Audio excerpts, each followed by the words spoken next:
देखिए, last class में आप लोगों को ये बता दिया गया था कि आप लोगों का कोर्स क्या है, आपके कोर्स आउटकम क्या है और लर्निंग आउटकम क्या है। तो जो कोर्स आउटकम आपका फर्स्ट है, उसमें जो यूनिट आपकी इंक्लूडेड है वो आपकी यूनिट 1, जिसमें आपके जो बेसिक इंट्रोडक्शन वगैरह है मेजरमेंट का, उसमें जो बेसिक इंट्रोडक्शन होते हैं, क्लासिफिकेशन होता है इंस्ट्रूमेंट का, और मेजरमेंट क्या होता है, उसकी सिग्निफिकेंस क्या होती है, और उसमें क्या कहते हैं किस प्रकार की यूनिट्स आपकी यूज होती है, उनके बारे में बताया गया है।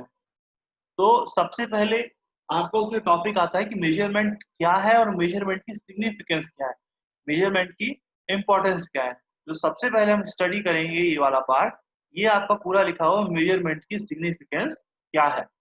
क्योंकि ये इंग्लिश में लिखा हुआ है तो इसको मैं पूरा हिंदी में ट्रांसलेट आपको करूंगा, और ये मीटिंग में रिकॉर्ड कर ले रहा हूँ, और ये मीटिंग में आपकी गूगल ड्राइव में डाल दूंगा, जो मैं पहले बोल चुका हूँ गूगल ड्राइव का आप लोगों को देख लेना है। और मेरे से लास्ट 2 डेज में किसी ने डाउट नहीं पूछा, तो मैं ये मान रहा हूँ कि गूगल ड्राइव सभी ने एक्सेस करना देख लिया होगा। तो यहाँ पर मैं इसको इंग्लिश को हिंदी में ट्रांसलेट करते हुए आपको नोट्स में कैसे लिखना होगा वो बता रहा हूँ। कि देखिए, सबसे पहले आपका क्वेश्चन क्या रहता है, क्वेश्चन होता है मेजरमेंट क्या है और मेजरमेंट की सिग्निफिकेंस क्या है। तो सबसे पहले मेजरमेंट की सिग्निफिकेंस की बात करते हैं। देखिए, सबसे पहले कि इंजीनियरिंग की सभी ब्रांचेस तथा मेडिसिन और almost human day by day activities में मेजरमेंट एक बहुत इंपॉर्टेंट रोल प्ले करता है, या उसका एक बहुत इंपॉर्टेंट रोल होता है। क्योंकि बहुत इंपॉर्टेंट रोल प्ले करता है, उसका बहुत इंपॉर्टेंट रोल होता है। साइंस के एडवांसमेंट के लिए मेजरमेंट की टेक्नोलॉजी एक बेसिक होती है। जैसे बेसिक होती है,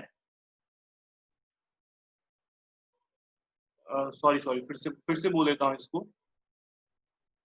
इसको आपको ऐसे लिखना है कि सभी प्रकार के इंजीनियरिंग ब्रांचेस, मेडिसिन और day to day human activities में किसी भी क्वांटिटी के मेजरमेंट का बहुत इंपॉर्टेंट रोल होता है। आज के साइंस के एडवांसमेंट या टेक्नोलॉजी के एडवांसमेंट में मेजरमेंट एक बेसिक रिक्वायरमेंट होती है, क्योंकि इसके द्वारा हमें क्योंकि अ, इसके द्वारा हमें इन्वेंट की जाने वाली या इन्वेंट की जाने वाली क्वांटिटीज या इन्वेंट करने के लिए आवश्यक मापकों की इंफॉर्मेशन इंफॉर्मेशन की जगह लिख लो सूचना सूचना प्राप्त होती है। मेजरमेंट साइंस और इंजीनियरिंग के एडवांसमेंट में बहुत ही मेजर रोल प्ले करता है। यह हमें न्यू फिनोमेना और नेचर्स के बीच में रिलेशनशिप प्रोवाइड करने के लिए रिलेशनशिप प्रोवाइड करने में हेल्प करता है। साथ ही क्योंकि साइंस ह्यूमन एडवांसमेंट में काफी सहायक होता है, इसलिए वहां पर मेजरमेंट की महत्वता और बढ़ जाती है।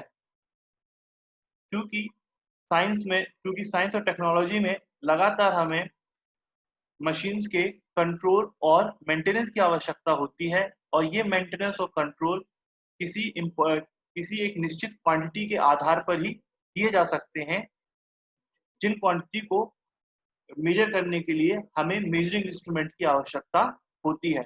और अगर बिना मेजरमेंट के कंट्रोलिंग या मेंटेनेंस किया जाए, बिना क्या बोला था, बिना मेजरमेंट के अगर कंट्रोलिंग या मेंटेनेंस किया जाए, तो हम उस मशीन को प्रॉपर कंट्रोल या मेंटेन नहीं कर पाएंगे।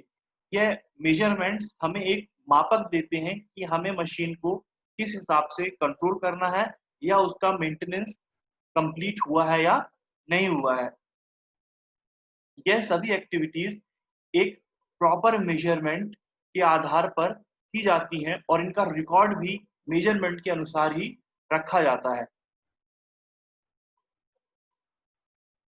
नेक्स्ट आ जाते हैं अब हम मेजरमेंट की परिभाषा पर। वैसे ये जो मैंने बोला है ना, ये मैंने एक निश्चित बुक के पर्सपेक्टिव से बोला है, और इसमें कुछ बातें मैंने अपनी भी ऐड की हैं। साथ ही आपकी जो क्यों भी आप देखते हैं तो उसमें भी लिखा हुआ है कि उसकी इम्पोर्टेंस क्या है, और वही सब लिखा हुआ है। मतलब नॉर्मल एक बेसिक क्रक्स ये है उसका कि टेक्नोलॉजी में जो लगातार ह्यूमन एडवांसमेंट के लिए टेक्नोलॉजी इंपॉर्टेंट है। इसी प्रकार से टेक्नोलॉजी तभी वो करेगी जब क्या कहते हैं उसमें लगातार साइंस में लगातार इन्वेंशन होती है, और इन इन्वेंशन के लिए हमें इम्पोर्टेंट है कि हम जो इन्वेंशन करना चाहते हैं उसका हमें एक मैथमेटिकल फॉर्म पता हो। मैथमेटिकल फॉर्म पता होने का मतलब है कि उस मैथमेटिकल फॉर्म को हम कैसे निकालेंगे। कुछ एक निश्चित स्टैंडर्ड्स के आधार पर निकालेंगे उनको। इन स्टैंडर्ड्स जैसे 1 मीटर क्या होता है, 2 मीटर क्या होता है, तो मतलब हमको एक स्टैंडर्ड चाहिए कि ये लंबाई 1 मीटर है। तो उन स्टैंडर्ड्स के आधार पे हम मेजरमेंट करेंगे, उन्हीं आधार पे वो जो हमारी फिजिकल क्वांटिटी है उनको हम जो हमारा फिजिकल हमको दिख रहा है फिजिकली उसको हम मैथमेटिक्स फॉर्म में चेंज करेंगे। तो ये है क्रक्स उसका, और इसी में थोड़ा बहुत हम वो मतलब एक ही बात को 2-3 बार रिपीट किया गया है। इम्पोर्टेंस वाला पार्ट इतना है। तो इसको क्या कहते हैं आप लोग जो मैंने बताया है वो भी लिख लीजिए, और जो क्या कहते हैं आपकी उसमें क्यूबी में लिखा है आप उसको भी लिख सकते हैं। ऐसा कुछ इसमें कोई खास नहीं है, या तो इसमें अपनी लैंग्वेज में भी लिख सकते हो। मेन तुम्हारा क्रक्स ये होना चाहिए कि ह्यूमन के एडवांसमेंट के लिए टेक्नोलॉजी इंपॉर्टेंट है, टेक्नोलॉजी के एडवांसमेंट के लिए हमें कोई भी फिजिकल वैल्यू का हमें मैथमेटिकल फॉर्म चाहिए, उससे हमें क्वांटिटेटिव फॉर्म में लिखना पड़ेगा। और सेकंड इसका पॉइंट मेन पॉइंट है कि अगर हमें किसी भी मशीन या प्रोसेस को कंट्रोल करना है या उसका मेंटेनेंस करना है, तो उसके लिए हमें उसकी वैल्यू पता होनी चाहिए कि हमको मेंटेनेंस कितने लेवल तक करना है। अब किसी की लंबाई 10 मीटर है तो उसे हमें 10 मीटर तक ही रखना है। मान लीजिए वो बढ़ के हीटिंग के कारण उसकी लंबाई 10.5 हो गई है, तो मुझे वहां पे मेजरमेंट पता होना चाहिए कि उसे मुझे कट करके 10 तक पहुंचाना है। मान लीजिए ब्लेड्स बढ़ते बढ़ते 10.5 पहुंच गए, तो उन्हें मुझे कट करके 10 तक वापस पहुंचाना होगा। या फिर उसकी एक निश्चित मोटाई होगी, तो मुझे उस मोटाई तक उस ब्लेड को ले जाना होगा। उसका एक निश्चित खास एंगल होगा, तो उस एंगल पे मुझे उस ब्लेड को मोड़ना होगा। तो इस प्रकार से मेंटेनेंस की बात कर रहे हैं। तो ये क्या कहते हैं, हल्का सा टॉपिक होगा। ये आपका मुश्किल से 1-2 पैरा का टॉपिक रहता है। इसको 1-2 पैरा को आप अपनी लैंग्वेज में लिखिए, जो मैंने बताया आप वो लिखिए, या फिर जो आपकी क्यूबी में दिया है आप वो भी लिख सकते हैं। आपके पास 3 ऑप्शन है। अब देखिए, अब आ जाते हैं हम लोग मेजर पे कि मेजर होता क्या है, मेजरमेंट होता क्या है।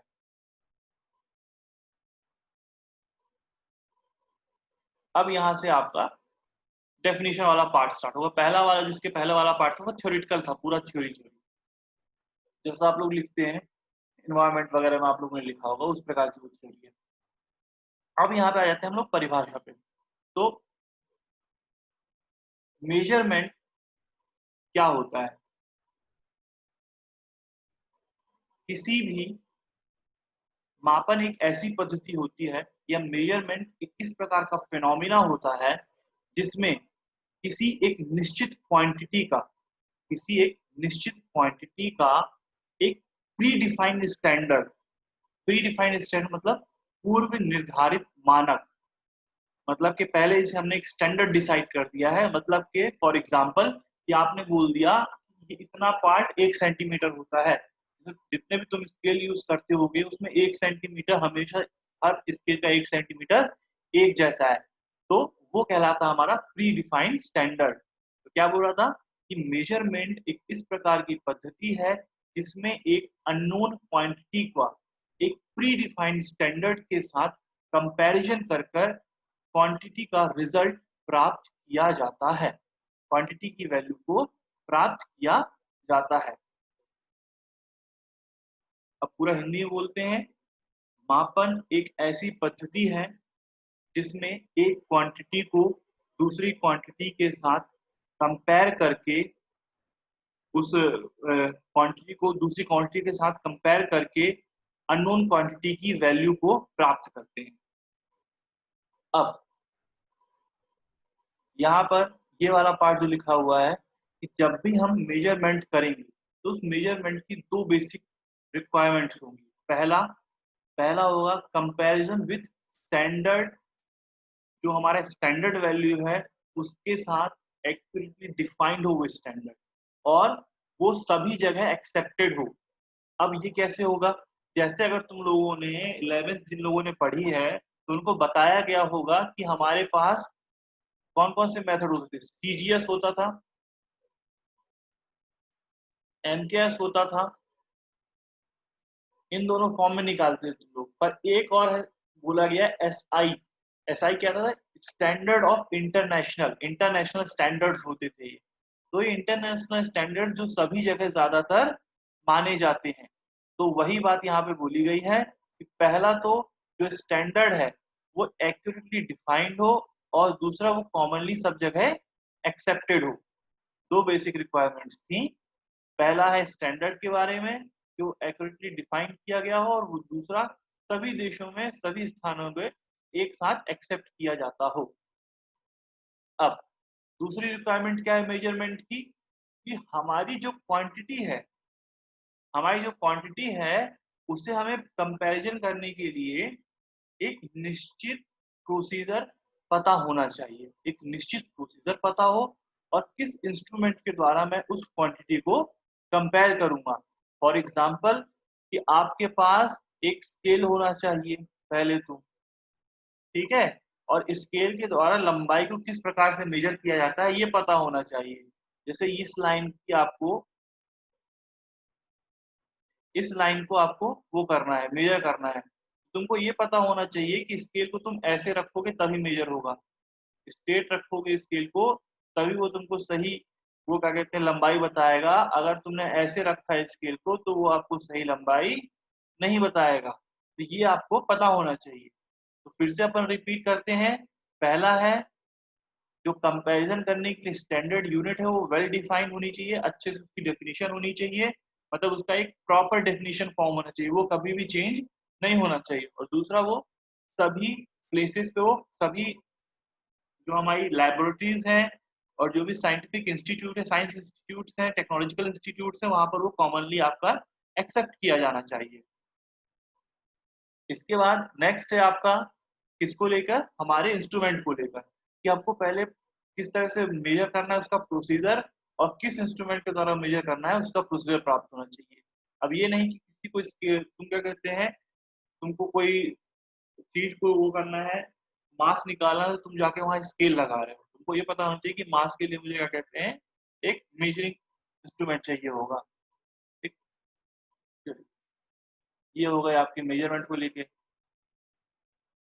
अब मेजरिंग मेजरमेंट की तो बात की, पर जो मेजर करता है उसको हम क्या बोलते हैं, उसको हम बोलते हैं मेजरिंग इंस्ट्रूमेंट। तो इसकी परिभाषा क्या होगी, कि ऐसी डिवाइस जो कि अननोन क्वांटिटी या वेरिएबल के मैग्नीट्यूड को अननोन क्वांटिटी या वेरिएबल के मैग्नीट्यूड को पता करता है, उसे हम मेजरिंग इंस्ट्रूमेंट कहते हैं। फिर से बोलता हूं, इस प्रकार की डिवाइस जो कि अननोन क्वांटिटी या वेरिएबल के मैग्नीट्यूड या वैल्यू को पता करता है, उसे मेजरिंग इंस्ट्रूमेंट कहते हैं। ठीक है। अब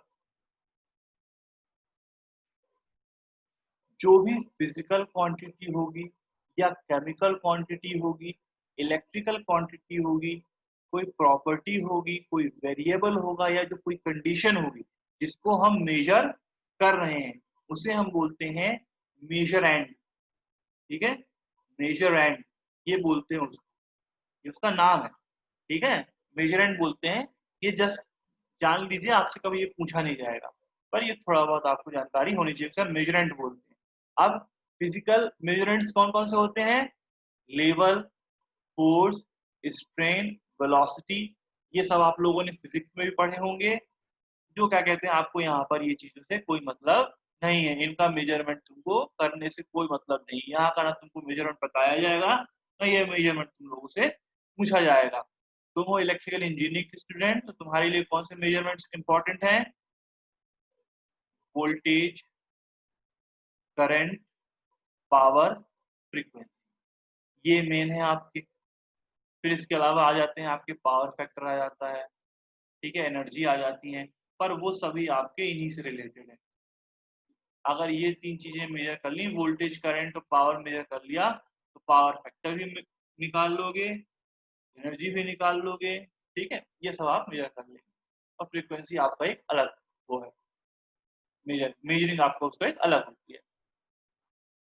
अब क्या है कि ये जो हमने मेजरमेंट की तो बात कर ली, पर जो मेजर हम किस फॉर्म में करेंगे, मतलब कि आपने चलो ये तो मेजर कर लिया, स्केल लगा के मेजर तो कर लिया, कि ये 1 है, और वो 1 के आगे जो सेंटीमीटर लिखा होता है, वो मीटर लिखा होता है, जो इंच लिखा होता है, वो क्या है? वो क्या होती हैं आपकी? वो कहलाती हैं आपकी यूनिट्स। क्या कहलाती हैं आपकी वो? यूनिट्स कहलाती हैं। ये 1 सेंटीमीटर है, ये 1 मीटर है। मतलब आपको ये तो बताना पड़ेगा ना कि ये जो स्टैंडर्ड मैंने जिस जिस जिस स्टैंडर्ड को फॉलो किया है, या जिस रिस्पेक्ट में मैंने वैल्यू को निकाला है, वो किस रिस्पेक्ट में निकाला है? मैंने सेंटीमीटर बता रहा हूँ कि मीटर में बता रहा हूँ? इसलिए ये बात ध्यान रखना हमेशा इलेक्ट्रिकल इंजीनियरिंग में, ये हर सब्जेक्ट के लिए है। आपके इलेक्ट्रिकल सर्किट के लिए भी है, मशीन के लिए भी है, कि जब कभी भी आप कोई भी वैल्यू लिखते हैं, जब तक आप उसके पीछे यूनिट्स नहीं लिखेंगे, तब तक आपको वो आंसर देने का कोई मतलब नहीं है। अगर आप करंट लिखते हैं तो करंट के पीछे आपको एम्पियर लिखना पड़ेगा, वोल्टेज लिखते हैं तो वोल्ट लिखना पड़ेगा, रेजिस्टेंस लिखते हैं तो आपको ओम में आंसर देना पड़ेगा। अब थोड़ी देर रुकिएगा, मैं अटेंडेंस ले लूँ। रोहित सिंगरौल को बोल दीजिएगा कि भाई उसकी अटेंडेंस नहीं हुई क्योंकि उसने प्रॉपर फॉर्म में नहीं लिखा था जो बोला गया था, इंस्ट्रक्शन दिया गया।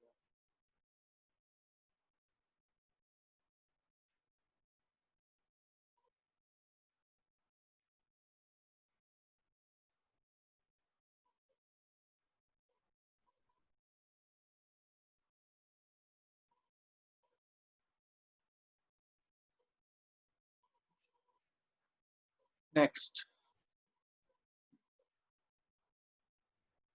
अब यूनिट्स पे थे हम।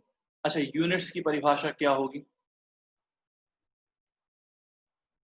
Unit of measurement is definite magnitude of quantity defined and adopted by convention or by law that used as a standard of for measurement for same kind of quantity, same kind of quantity। इसका मतलब ये है कि measurement of unit को इस प्रकार से define किया जाता है, या फिर for example upon definition part रहते हैं, इस तरह से बोलेंगे कि किसी भी क्वांटिटी के मैग्नीट्यूड को एक निश्चित किसी भी क्वांटिटी के मैग्नीट्यूड को एक निश्चित मानक द्वारा एक निश्चित मानक द्वारा डिफाइन एक निश्चित मानक द्वारा, या फिर एक रुक जा 2 मिनट, तो हिंदी में कैसे बोलेंगे, 2 मिनट ना।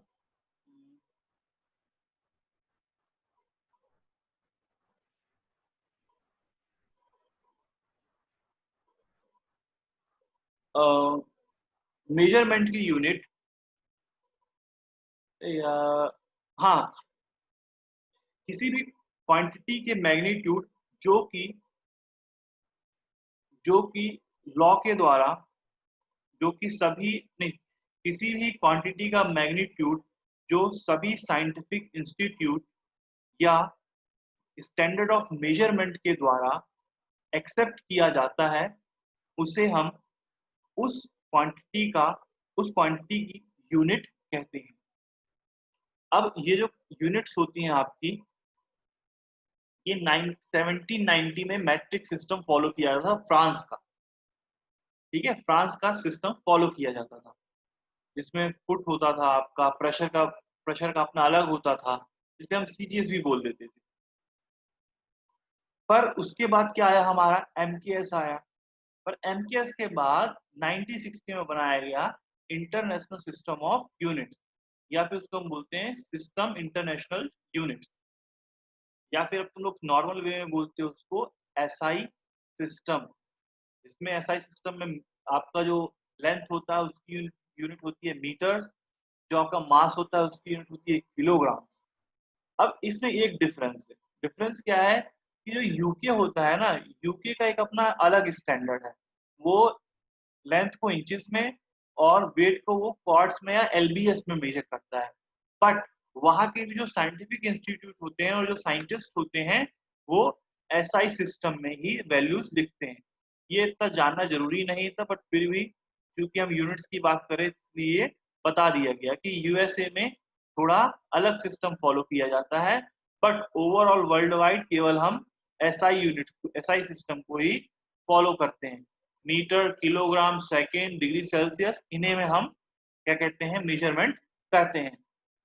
अब इसके बाद कुछ क्वांटिटी होती थी, जैसे जिन्होंने 11th में पढ़ा होगा कि हमारी सेवन जो होती थी बेस यूनिट्स हुआ करती थी। बेस यूनिट क्या हुआ करती थी कि जो कि क्या कहते हैं, कहीं से भी किसी भी मतलब कि जिनका स्टैंडर्ड कभी भी किसी दूसरी यूनिट के द्वारा डिराइव नहीं किया गया, मतलब कि वो स्वयं एक रूप से अपने में इंडिपेंडेंट यूनिट्स हैं। मतलब उनको क्या कहते हैं, किसी अदर यूनिट के द्वारा डिफाइन नहीं किया जा सकता। फॉर एग्जाम्पल लेंथ, लेंथ को आप किसी और दूसरी यूनिट के द्वारा डिफाइन नहीं कर सकते। अब तुम बोलोगे कि सर ये तो ठीक है, समझ में आया लेंथ को नहीं कर सकते, पर ऐसी यूनिट बताइए जिसको हम डिराइव कर सकते हैं। वो है आपका जैसे एरिया हो गया। एरिया को कैसे बोलोगे?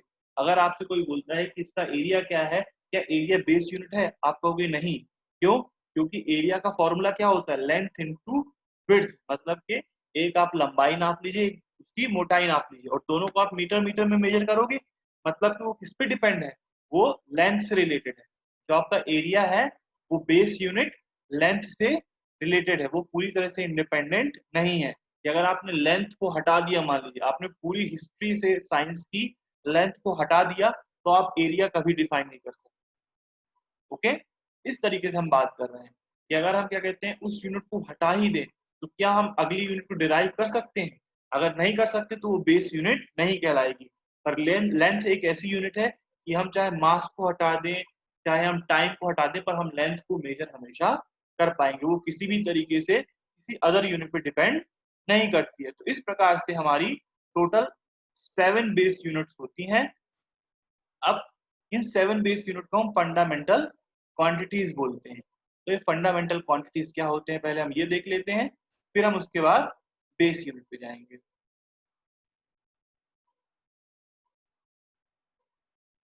अब देखिए फिजिकल क्वांटिटी, पहले ये फिजिकल जो फंडामेंटल क्वांटिटी होती है ना, फिजिकल क्वांटिटी की टाइप्स होती हैं, तो पहले फिजिकल क्वांटिटी बोल देता हूँ, फिर फंडामेंटल क्वांटिटी पर बात करूंगा। फिजिकल क्वांटिटी क्या होती है कि physical quantity is a quantity that can be measured, that can be measured in properly defined, जो कि properly defined है और जिनकी एक proper units होती है। ठीक है। अब फॉर तो हिंदी में कैसे बोलेंगे, हिंदी में ऐसे बोलेंगे कि फिजिकल क्वांटिटी इस प्रकार की क्वांटिटी होती हैं जो कि एक प्रॉपरली वेल डिफाइंड होती हैं और जिनकी मेजरमेंट की एक प्रॉपर यूनिट होती है और जिन्हें एक इंस्ट्रूमेंट के द्वारा मेजर किया जा सकता है। फिजिकल क्वांटिटी को दो पार्ट में बांटा जाता है, पहला फंडामेंटल, दूसरा डिराइव। अब फंडामेंटल क्वांटिटीज होती हैं, फंडामेंटल क्वांटिटीज उस प्रकार की क्वांटिटी होती हैं जिन्हें केवल किसी मेजरमेंट प्रोसेस के द्वारा ही प्राप्त किया जा सकता है। इसका एग्जाम्पल, फॉर एग्जाम्पल कि जैसे लेंथ जो होती है, लेंथ को आप बिना स्केल से मेजर किए या बिना किसी टेप के मेजर किए प्राप्त नहीं कर सकते हैं। ऐसा कोई भी मेथड नहीं होता है कि आप क्या कहते हैं मेजरमेंट निकालने विदाउट एनी इंस्ट्रूमेंट, जो हमारा क्या कहते हैं प्रॉपर इंस्ट्रूमेंट डिफाइन किया गया है। हम ऐसा नहीं कर सकते कि हम किसी को पहले हम किसी का मास निकाल लें, टाइम निकालें और उससे हम लेंथ निकाल लें, ऐसा कभी नहीं हो पाएगा। हमको लेंथ मेजरमेंट करने के लिए हमको एक निश्चित इंस्ट्रूमेंट का उपयोग एक निश्चित डायरेक्शन को फॉलो करना ही पड़ेगा। तो ये यहाँ पर इस बात को ये बोलना चाहता है। अब यहाँ पे आगे क्या लिखा हुआ है, यहाँ इसमें इस प्रकार की कोई भी अदर क्वांटिटीज नहीं होती हैं जिसके द्वारा हम फंडामेंटल क्वांटिटी को डिफाइन कर सकें। जो मैंने बात बोली वही चीज यहाँ। फिर नेक्स्ट क्या है, नेक्स्ट सेंटेंस है कि इसकी यूनिट्स को हम अदर यूनिट्स के टर्म में डिफाइन नहीं कर सकते। मतलब कि सेंटीमीटर को आप ये नहीं बोल दोगे कि किलोग्राम मल्टीप्लाइड विद सेकंड तो हमारा लेंथ आ जाएगा, ऐसा कभी भी नहीं होगा। ठीक है। मतलब कि दो इंपॉर्टेंट चीजें हैं, पहला तो इन्हें हम किसी और अदर क्वांटिटी के टर्म्स में डिफाइन नहीं कर सकते, दूसरा इसकी जो यूनिट होगी इसे हम अदर यूनिट्स के टर्म्स में भी डिफाइन नहीं कर पाएंगे। अब तुम लोगों ने अभी तक फिजिक्स में मैकेनिक्स पढ़ी है, तो मैकेनिक्स में कौन कौन सी क्वांटिटी हुआ करती थी मेन, लेंथ, मास और टाइम। ये जो क्वांटिटी हुआ करती थी ये आपकी बेसिक या फंडामेंटल क्वांटिटीज होती थी। मतलब कि इनको आप क्या कहते हैं, एक दूसरे से कभी चेंज नहीं कर पाते थे। जहाँ लेंथ थी वहां मास लिख दिया, जहाँ मास था वहां टाइम लिख दिया, या फिर कोई अलग सा हमने फॉर्मूला बना के लिख दिया। कभी भी ऐसा हम नहीं कर पाए थे। ठीक है ना, ये बातें ध्यान रखिएगा। वॉइस प्रॉब्लम हो रही है तो इसको वीडियो को मैं ड्राइव में डाल दूंगा, वहां से आप देख सकते हैं। मैं आपको ये बात पहले ही बता चुका हूँ। वॉइस प्रॉब्लम होती है नेटवर्क में तो आप वहां से पूरा वीडियो दोबारा देख सकते हैं। इसलिए मैं आपको 1 घंटे पूरे नहीं पढ़ा रहा हूँ, इसलिए मैं आपको 40 मिनट पढ़ा रहा हूँ। और 20 मिनट का टाइम आपको इसलिए दे रहा हूँ कि कभी आप 20 से 40 मिनट, थोड़ा आपको 20 मिनट एक्स्ट्रा पढ़ना पड़ेगा। ये 40 मिनट की क्लास आप दोबारा देख सकते हैं वीडियो में। और जो चीजें आपको नोट करनी हो आप वो लोग नोट भी कर सकते हैं। इसलिए मैं यहाँ पे केवल 40 मिनट का लेक्चर लेता हूँ, मैं पूरा 60 मिनट का लेक्चर भी नहीं खींचता हूँ। चलिए डिराइव्ड यूनिट्स पे आ जाते हैं। अब देखिए नेक्स्ट डिराइव यूनिट है, जैसे जो फंडामेंटल थी ना उसका उल्टा होगा डिराइव्ड यूनिट्स। ये क्या होंगी? ये इस प्रकार की यूनिट्स होती हैं जिन्हें हम फंडामेंटल, सॉरी क्वांटिटी, यूनिट गलत बोल दिया, क्वांटिटी बोलना चाहिए था मुझे। ये इस प्रकार की फिजिकल क्वांटिटी होती हैं जिन्हें हम फंडामेंटल क्वांटिटी के द्वारा प्राप्त कर सकते हैं, या फिर जिनकी यूनिट्स को हम फंडामेंटल यूनिट्स के रूप में बता सकते हैं। फॉर एग्जाम्पल आपसे अगर कोई पूछता है एरिया क्या है, तो आप एरिया बोलेंगे लेंथ मल्टीप्लाइड विथ विड्थ, जो कि एक रूप से आपकी लेंथ ही है। मतलब कि आप पहले स्केल के द्वारा लेंथ को नापेंगे और फिर स्केल के द्वारा विड्थ को नापेंगे, तो दोनों यहाँ के सेंटीमीटर सेंटीमीटर होंगे। तो आप एरिया को बोल सकते हैं centimetre multiplied with centimetre equal two centimetre square. तो वो जो आपकी क्वांटिटी होगी वो कौन सी होगी? Derived quantity. ठीक है, फंडामेंटल क्वांटिटी जिनको हम कहीं भी दूसरे क्वांटिटी के रूप में नहीं दिखा सकते, जिनमें हमें मेजरमेंट करने की आवश्यकता होगी। डिराइव्ड क्वांटिटी जिसमें हम अदर क्वांटिटी के रूप में दिखा सकते हैं। जैसे फॉर एग्जांपल एरिया, एरिया को मेजर करने के लिए मुझे लेंथ मेजर करनी पड़ती है, एरिया में मेजर नहीं करता हूँ। एरिया के लिए मेरा एक हर का एक फॉर्मूला है। अब बात आ गई कि हमारी फंडामेंटल क्वांटिटीज होती कौन कौन सी है। ये लास्ट है, इसके बाद आगे नहीं पढ़ाएंगे। बेस यूनिट्स, बेस यूनिट बोल लीजिए या फंडामेंटल क्वांटिटीज बोल लीजिए। ये आप लोगों ने अपने फिजिक्स में भी पढ़ा होगा। Length metre, mass kilogram, time second, basic quantities. ये जो रेड से बनाया ये है बेसिक क्वांटिटीज, जो ग्रीन से बना रहा हूं ये है बेसिक बेस यूनिट। अगर कोई बेस क्वांटिटीज पूछता है तो आप ये बताएंगे, बेसिक या फंडामेंटल क्वांटिटीज तो आप ये बताएंगे। अगर आपसे कोई बेस यूनिट्स पूछता है तो आप ये बताएंगे। Temperature kelvin, amount of substance mole, electric current ampere, luminous intensity candela, ये नई चीज है। ठीक है, ये नई चीज है, ये आपके में अब आएगा। ये आप लोगों के लिए इंपॉर्टेंट है ये वाला पार्ट। ठीक है, क्योंकि आपको इलेक्ट्रिक से मतलब इलेक्ट्रिकल इंजीनियरिंग में आपको एम्पियर से ही ज्यादा मतलब रहेगा, बाकी इन चीजों से कोई मतलब ये आपके लिए कभी भी नहीं आने वाली। हाँ ये थोड़ा सा आएगा, सॉरी ये मैंने गलत बोल दिया, ये आएगा। ये कब आएगा? आपकी 5th सेमेस्टर में यूओपी का सब्जेक्ट होगा, वहां पर आपको ल्यूमिनस इंटेंसिटी पढ़ना पड़ेगा। तो ये दो आपके इंपॉर्टेंट पार्ट इलेक्ट्रिकल इंजीनियरिंग को लेकर। ठीक है, ये दोनों आप अब इनके बारे में पढ़ेंगे। अभी तक फिजिक्स में किस किस के बारे में पढ़ा था? इतने के बारे में पढ़ा था। और केमिस्ट्री में मोल के बारे में पढ़ा था। ठीक है, तो ये आपके हो गए ऊपर के 5 आप पहले पढ़ चुके हैं फिजिक्स केमिस्ट्री में।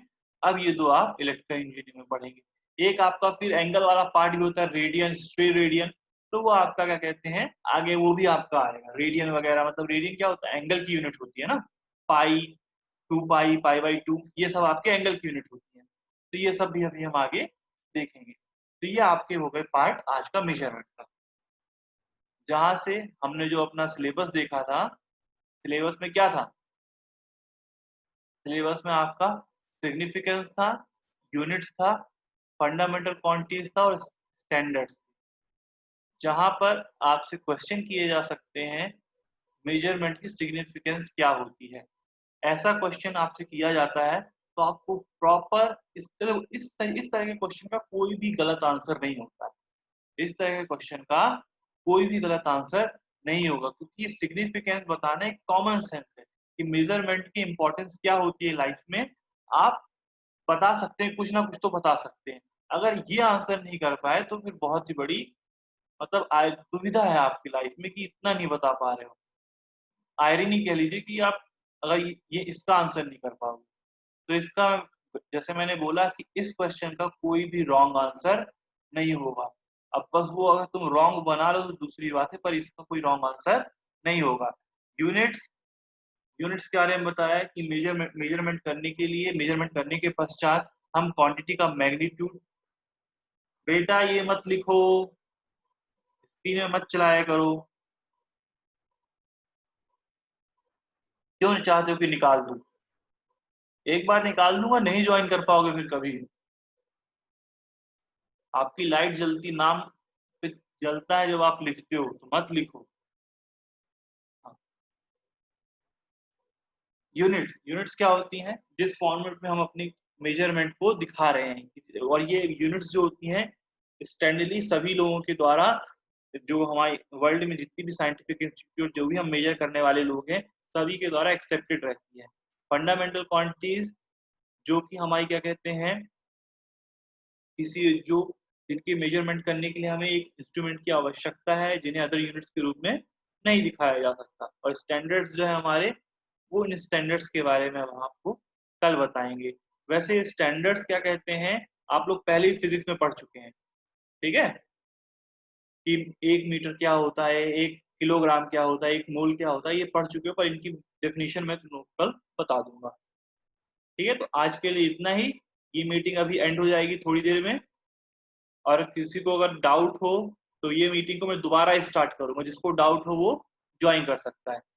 जैसे ही मीटिंग खत्म होती है मैं एक मीटिंग स्टार्ट करूंगा, जिसको डाउट हो तो वो ज्वाइन कर ले।